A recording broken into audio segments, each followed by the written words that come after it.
দিনত আমাৰ মুহে মৰিল, 5টা মৰিল চানা আৰু এটা মৰিল ডাঙৰ। আৰু পানী খাব নাপায়, আকৌ হেৰি কৰিব নোৱাৰে, ফেঞ্চিং একেবাৰে খুটিৰ গৰুৰে ফেঞ্চিং, একেবাৰে কহোঁ জানো অলব নোৱাৰোঁ। সিহঁতে এই মিয়া সপায় একেবাৰে ইমান জুলুম দিছে আমাক, আৰু উপায় নাই আমাৰ। মন্ত্ৰী সহায়কে আমাক কি কৰে কৰক, আৰু নহ'লে আৰু গৰু মই আৰু এৰি দিম, জকে যাব আৰু। কি ৰিজাৰ্ভ এখন? এইটো গেজেং ৰিজাৰ্ভ বুলি কৈছে। আমাৰ বুঢ়া বুঢ়ীগিলাখনে কৈছে গেজেং ৰিজাৰ্ভ। এতিয়া আমিতো আৰু পঢ়িব চঢ়িব নাজানো, নাই এতিয়া আমি ৰিজাৰ্ভ বুলি জানো, আমি ৰিজাৰ্ভতে চাৰি আছোঁ ইমান দিন। আজি মৰবাৰে কাৰ পালোঁ, বুঢ়াই হ'লোঁ, আমাৰ আৰু উপায় নাই। আৰু ছাৰে আমাক আৰু কি কৰে কৰক, আৰু আমাৰ উপায় নাই। আৰু কিমান মৌ পালক আছে ইয়াতে আমাৰ 3000 মান গৰুৱে মুহে 3000 মান হ'ব। তাৰ বেছিয়ে হ'ব, কম নহয়। আমাৰ আসান গাঁৱৰ গৰু মুই নহয় বহুত হেৰি একেবাৰে শিংমাৰীৰ পৰা আমাৰ গন্ধৰ পৰা আগাথুৰিৰ পৰা গোটেইগিলাৰে গৰু নাই আছে। আমাৰ মুই আছে 10 ঘৰ 20 ঘৰৰ আছে মুই, আমাৰ এখানটি আছে। আৰু গৰুৰ বহুত একেবাৰে অজস্ৰ মানুহ। পোৱালি মৌ আমাৰ পোৱালি মৰছি 5টা আৰু ডাঙৰ মৰছি এটা।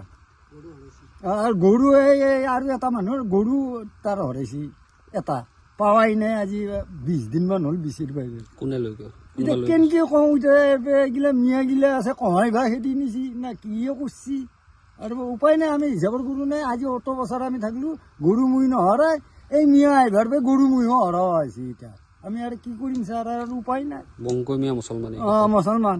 বংগমীয়া মুছলমান? বংগন মই সিমান নাজানো না, বংগীয়া না কি, খালি মই মিয়া জানো। আৰু এই মিয়াই মানে আৰু একেবাৰে ৰাতিপুৱাৰ পৰা একেবাৰে ঘূৰি থাকিব, ভব লাগে একালে যাবা, উইগিলা বিচাৰি যাব। আহে টাকান টকান লৈ। কি বিচাৰিছে আপোনালোকে? আমি মুহে এটা নহ'লে আমি বিচাৰি যাব লাগিল, সিহঁতে টাকান টকান লৈ থাকে, আমাৰ ভয় লাগে। গৰু মুইটো অলবাৰ জেগা নাই কহায়।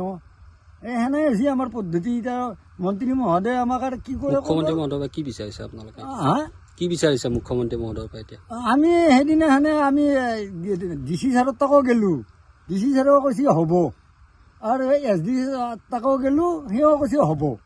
মণ্ডলে 4বাৰ চেক কৰলা, হ'ব বুলি কয় কিন্তু নহয়। আৰু বাইদেউ কৈছে যে আমি 7 দিনৰ ভিতৰত কৰি দিম। আৰু জুপুৰি ঘৰ 3টা না 4টা ভাঙি থৈ পেলাই গুচি গেল, যাই পেলাই আৰু খবৰ নাই সেইদিনাৰ পৰা আজিকালি। মৌবিলাক চাৰিবৰ কাৰণে জাগা নাই আমাৰ, আৰু উপায় নাই। পানী খাবাই নাপায়, আৰু মুই চাৰবা জেগা পাম নাই, পানীয়ে খাব নাপায়। এতিয়া আমাৰ উপায় নাই। মন্ত্ৰী মহোদয় আৰু কি কৰে কৰিব লাগে, আৰু এতিয়া আৰু উপায় নাই আমাৰ।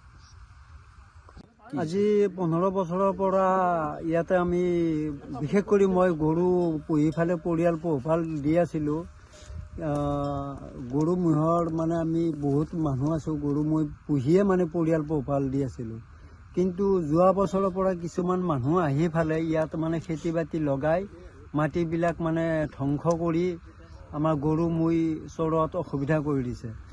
এতিয়া কি কৰিম আৰু? এতিয়া গৰুকেইটা বেছিয়ে মানে পৰিয়াল পোহপাল দি আছিলোঁ, ল'ৰা ছোৱালী পঢ়াই আছিলোঁ। কিন্তু এতিয়া ল'ৰা হায়াৰ ছেকেণ্ডেৰী পৰীক্ষা দিব, এতিয়া মানে এনেকুৱা হৈ গৈছে, মানে মোৰ পৰীক্ষা যা যোগাৰখিনি কৰি দিব পৰা নাই। সেইকাৰণে মুখ্যমন্ত্ৰী মহোদয়ক মানে কাতৰে আহ্বান জনাওঁ যে তেখেতে অতি সোনকালে আমাক মানে এই গৰু ম'হৰ ৰিজাৰ্ভটো মানে মুকলি কৰি দিয়ে যে। ইতিমধ্যে 5জনীকৈ মৌ গৰু আপোনালোকে ঢুকুৱা বুলি কৈছে? হয়, মানে ডাঙৰ ম'হ এটা ঢুকাইছে, আপোনালোকে পাব, এইখিনি আছে। আৰু বহুকেইটা ম'হৰ পোৱালি মৰিছে, গৰু পোৱালিও মৰিছে। কিন্তু ইমান বছৰে আমাৰ মানে গৰু মৈ হৰণ ভগন হোৱা নাছিল। এইবাৰ আমি গৰু বিচাৰি পোৱা নাই। কিহৰ বাবে মৃত্যুমুখত পৰিলে? খাদ্যৰ অভাৱত। যেতিয়া খাব নাপালিতো আৰু চব বস্তুৱে মৰিব লাগিব। সেইকাৰণে মানে কৈছোঁ মুখ্যমন্ত্ৰী মহোদয়ক, আমাক মানে অন্তত পৰিয়ালটো মানে বাচাৰ কাৰণে তেখেতে এইখিনি কাম কৰি দিয়ক। পুষ্টিকৰ খাদ্য নোপোৱাৰ বাবে? হয়, মানে পুষ্টিকৰ খাদ্য বুলি নহয়, খাদ্যই নাই। এতিয়া আৰু কি বুলি ক'ম আৰু? শৰ্মিষ্ঠা হাজোৰ SDC বাইদেউ, শৰ্মিষ্ঠা নেওগ বাইদেউ আহিছিলে, আহি পেলাই আপোনাৰ মানে ঘৰবিলাক ভাঙি থৈ গ'ল, কিন্তু মানে পথাৰখন মুকলি কৰি নিদিলে। গৰুটো আৰু ঘৰৰ ভিতৰত ঘাঁহ নাখায় না, গৰু ম'হৰ মানে মুকলি পথাৰ লাগে, কিন্তু মেইন কামটোৱে নহ'ল। সেইকাৰণে মুখ্যমন্ত্ৰী মহোদয়ক আপোনালোকৰ চেনেলৰ জৰিয়তে আকৌ এবাৰ কাতৰ অনুৰোধ কৰোঁ, তেখেতে আমাক মানে এইখিনি কাম কৰি দিয়ক আৰু ৰিজাৰ্ভখন মানে বেদখল মুক্ত তাৰ কৰি দিয়ক। কথাৰে ভৰি পৰিছে ৰিজাৰ্ভখন। মানে ইফালৰ গৰু মই সিফালে যাব নোৱাৰে, সিফালৰ গৰু মই ইফালে আহিব কোনে নোৱাৰে। কৰিছে এইবিলাক কাম? এইবিলাক খেতি কৰা মানুহবিলাকে। ক'ৰ মানুহ হয় এইবিলাক? মানুহবিলাকে মানে চিনি নাপাওঁ ক'ৰ মানুহ আহিছে। সিহঁতক সুধিলে কয় আমাৰ মালিক আছে, কিন্তু মালিকবিলাকতো ইয়াত নাহে না। বহিৰাগত মানে নেকি? হা? ক'ৰ মানুহ হয় এইবিলাক? ইয়াৰে মানে মালিক থকা বুলি কয়, কিন্তু মালিকবিলাক আমি দেখা ক'ৰ নাপাওঁ। পৰা আহিছে তেওঁলোক? তেওঁলোক মানে ক'ৰ পৰা আহিছে নাজানো আৰু, যিহেতু কি চিনিয়ে নাপাওঁ। আমাৰ এই অঞ্চলৰে মানুহ নহয়, আমাৰ জালুকবাৰী সমষ্টিৰে মানুহ নহয়। সেইকাৰণে মানে যদি এইখিনি কৰি নিদিয়ে আৰু আমি নিগমে মৰিব লাগিব। যিকোনো খবৰৰ বাবে যোগাযোগ কৰক 7099017330 লগতে 7099017110 নম্বৰত।